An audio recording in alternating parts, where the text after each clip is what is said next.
मुझे पता है आप क्या सोच रहे हो, इनकम टैक्स रेड की वीडियो में ये 20 शादी की गाड़ियां क्या कर रही हैं। लेकिन क्या हो अगर आपको मैं बोलूं कि उस दिन 20 नहीं, 50 नहीं, 100 नहीं, टोटल 120 शादी की गाड़ियां इनकम टैक्स रेड मारने गई थी। अपने इंडिया के मैप में यहाँ है महाराष्ट्र और इस राज्य में मुंबई से 400 किलोमीटर दूर है ये जालना। 120 शादी की गाड़ियां लेके 260 इनकम टैक्स ऑफिसर्स ने यहाँ जालना में ही रेड मारी थी। इस पूरी इनकम टैक्स रेड में टोटल 390 करोड़ का माल जब्त किया गया था। आज सिर्फ 5 मिनट में इंडिया के सबसे क्रेजीएस्ट इनकम टैक्स रेड की कहानी हम देखेंगे और लास्ट में जो फार्म हाउस वाला ट्विस्ट है वो देख के तो आपके होश ही उड़ जाएंगे। लेकिन हर बार की तरह शुरू से शुरू करते हैं। 58 करोड़ कैश, 32 किलो सोना, हीरे मोती से भरे बक्से। इतना कैश कि उड़ गए आयकर विभाग के भी होश। ये देखो, ये है जालना। जालना महाराष्ट्र राज्य में एक बहुत ही छोटा सा डिस्ट्रिक्ट है। जालना में अगर कोई काम सबसे ज्यादा किया जाता है तो वो है स्टील का। इनफैक्ट जालना को महाराष्ट्र की स्टील कैपिटल भी कहा जाता है। इसी जालना में स्टील बनाने वाली दो बहुत ही फेमस कंपनियां थी, SRJPT स्टील्स और कालिका स्टील्स। रेड मारने से कुछ दिन पहले की ही बात है। इनकम टैक्स डिपार्टमेंट और GST काउंसिल को एक टिप मिलती है कि SRJPT स्टील्स और कालिका स्टील्स यानी कि स्टील बनाने वाली ये दोनों कंपनियां टैक्स इवेजन कर रही है। Sir, sorry to disturb you, लेकिन अभी एक टिप मिली है कि 120 करोड़ रुपए का टैक्स इवेजन हुआ है।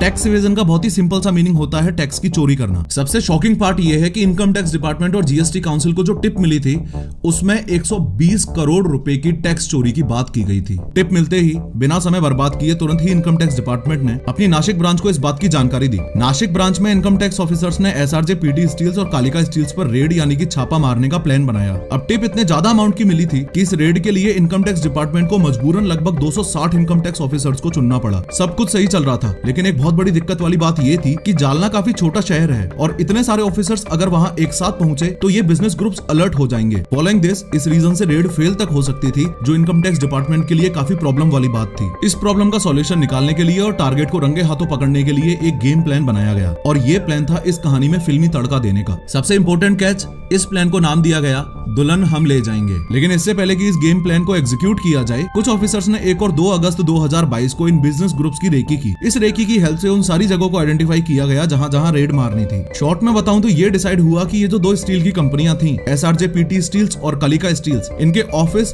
फैक्ट्री और ओनर्स के घरों पर रेड मारने का प्लान है। खैर, आज दिन है 3 अगस्त 2022 का और इस रेड को सक्सेसफुली अंजाम देने के लिए इनकम टैक्स डिपार्टमेंट ने 120 गाड़ियां रेंट पर ली हैं। जालना एक काफी छोटा शहर है और उसमें केयरफुली रेड मारने के लिए इनकम टैक्स ऑफिसर्स ने सारी गाड़ियों को दुल्हन की तरह सजा दिया। हर गाड़ी पर ये राहुल वेड्स अंजलि और दुल्हन हम ले जाएंगे के स्टिकर्स लगा दिए, यानी कि पूरा का पूरा माहौल ऐसा बनाया गया जैसे कोई बारात जा रही हो। मोरोवर 260 इनकम टैक्स ऑफिसर्स बाराती की तरह ही तैयार हुए थे। एक इनकम टैक्स ऑफिसर दूल्हा बना था जिससे लोगों को किसी भी तरह का डाउट ना हो। जालना में एंटर होने के बाद सारे ऑफिसर्स अलग अलग टीम्स में डिवाइड हुए और डिसाइडेड लोकेशंस पर जाने लगे। चलो तीनों लोकेशंस की स्टेटस को अलग अलग समझते हैं। इनकम टैक्स ऑफिसर्स को दोनों स्टील कंपनियों के मालिकों के घर कुछ नहीं मिला। इनकम टैक्स ऑफिसर्स को दोनों स्टील कंपनियों की फैक्ट्रीज से कच्चे माल का घपला और अकाउंट बुक्स में इनकरेक्ट एंट्रीज का फ्रॉड मिला। इनकम टैक्स ऑफिसर्स को दोनों स्टील कंपनियों के ऑफिसेज में से फर्जी कंपनीज के डॉक्यूमेंट्स और GST फ्रॉड्स की इंफॉर्मेशन मिली। सर्च ऑपरेशन करते करते शाम हो चुकी थी। जितना इनकम टैक्स वालों ने एक्सपेक्ट किया था उस हिसाब से कुछ भी नहीं मिल रहा था और सभी ऑफिसर्स का कॉन्फिडेंस ऑलरेडी डाउन हो रहा था। तभी कुछ ऐसा हुआ जिसने इस केस में फिर से नई जान डाल दी। SRJPT स्टील्स के ऑफिस से कुछ डॉक्यूमेंट्स बरामद हुए जिनमें एक फार्म हाउस का जिक्र बार बार कर रखा था। आगे बढ़ने से पहले मैं आपके सामने क्लियर कर दूं कि जिस फार्म हाउस का जिक्र हो रहा है इसका उन दोनों स्टील कंपनियों के मालिकों से कोई लेना देना नहीं है। ये farm house private financier Pradeep Bora का था जो SRJPT स्टील्स और कालिका स्टील्स के काले कारनामों में उनका साथ देता था। इनकम टैक्स ऑफिसर्स जब फार्म हाउस पहुंचे तो सामने सामने उन्हें कुछ नहीं मिला। जब उन्होंने ये दीवार तोड़ के देखी तो उसके पीछे उन्हें एक सीक्रेट रूम का गेट मिला। फाइनली गेट तोड़कर ऑफिसर्स अंदर गए तो वहाँ बहुत से गद्दे रोल होकर पड़े थे और कुछ अलमारियां रखी थी।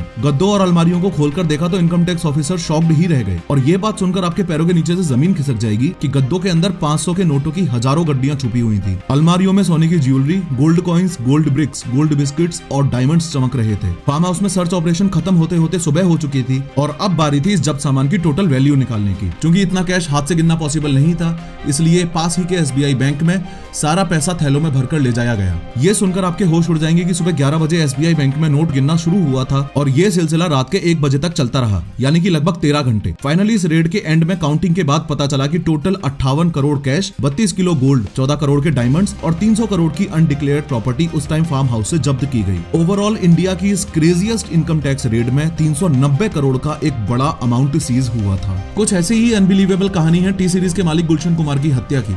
3D एनिमेशन की मदद से इस वीडियो पर क्लिक करके उस दिन के पूरे हत्याकांड को ध्यान से देखो।